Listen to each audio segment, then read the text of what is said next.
ये है भारत का प्रसिद्ध नगर इलाहाबाद।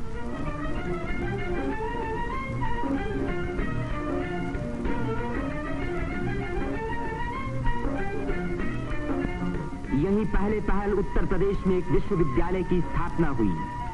इसी वजह से ये नगर उत्तर प्रदेश की शिक्षा और सभ्यता का केंद्र माना जाता है। पंडित मदन मोहन मालवीय, पंडित गोविंद वल्लभ पंत और अनेक प्रतिभाशाली व्यक्ति इसी विश्वविद्यालय की देन हैं, जिन पर आज देश को गर्व है। ये है हमारे प्रधानमंत्री पंडित जवाहरलाल नेहरू का निवास स्थान, आनंद भवन। भारतीय राजनीति का ये एक प्रमुख केंद्र रहा है। इस नगर को तीर्थराज प्रयाग भी कहते हैं। यहीं गंगा और जमुना का संगम है। इसी संगम में गुप्त सरस्वती नदी भी आकर मिलती है। इसीलिए इस स्थान को त्रिवेणी संगम कहा जाता है। त्रिवेणी बहुत पुराने जमाने से भारत का एक पवित्र स्थान माना जाता है। सृष्टि की रचना की शक्ति प्राप्त करने के लिए यहाँ ब्रह्मा ने यज्ञ और तपस्या की। लक्ष्मी की प्राप्ति के लिए विष्णु ने भी यहीं तपस्या की। यहीं स्नान करके भगवान शंकर ने त्रिपुर राक्षस के वध करने की शक्ति प्राप्त की और यहाँ महात्मा बुद्ध ने संसार को सत्य का संदेश भी सुनाया। समुद्र मंथन के बाद जयंत के अमृत का घड़ा लेकर जाते समय एक अमृत कण छलक कर यहाँ गिरा और तभी से इस स्थान पर कुंभ मेले का महान पर्व आरंभ हुआ। इस वर्ष भारत का सबसे बड़ा कुंभ मेला इसी स्थान पर हुआ।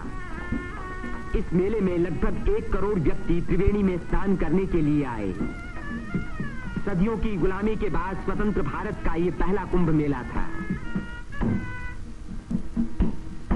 त्रिवेणी में स्नान करके तन, मन और आत्मा को शुद्ध करने के लिए ही यात्री यहाँ आते हैं।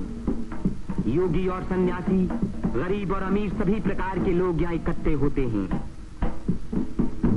कुंभ मेले के मौके पर देश के नर नारी एक दूसरे के धार्मिक विचारों से परिचित होते हैं।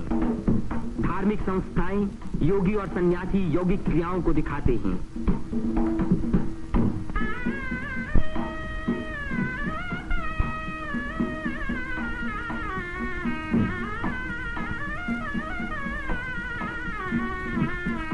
धार्मिक विचारों पर तर्क वितर्क होते हैं और देश के गौरवपूर्ण प्राचीन रहस्यों का उद्घाटन होता है।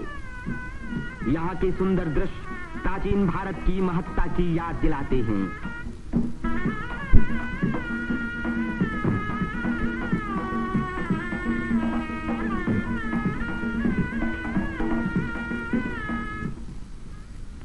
मेले के धार्मिक रूप के अलावा उसके दूसरे दृश्यों में सुंदरता और स्वतंत्रता का रंग चमक रहा था। रंग बिरंगी चूड़ियां, देवी देवताओं की मनमोहिनी मूर्तियां,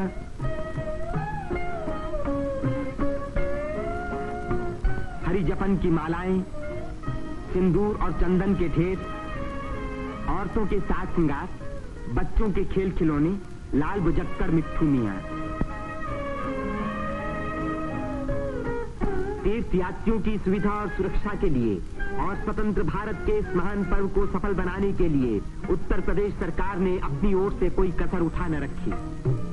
मेला शुरू होने के कई महीने पहले से ही सरकार की ओर से तैयारियां शुरू हो गई थीं। उबड़ खाबड़ जमीन को समतल बनाने के लिए बुलडोजर जैसी बड़ी बड़ी मशीनों से जमीन की सतह ठीक की गई।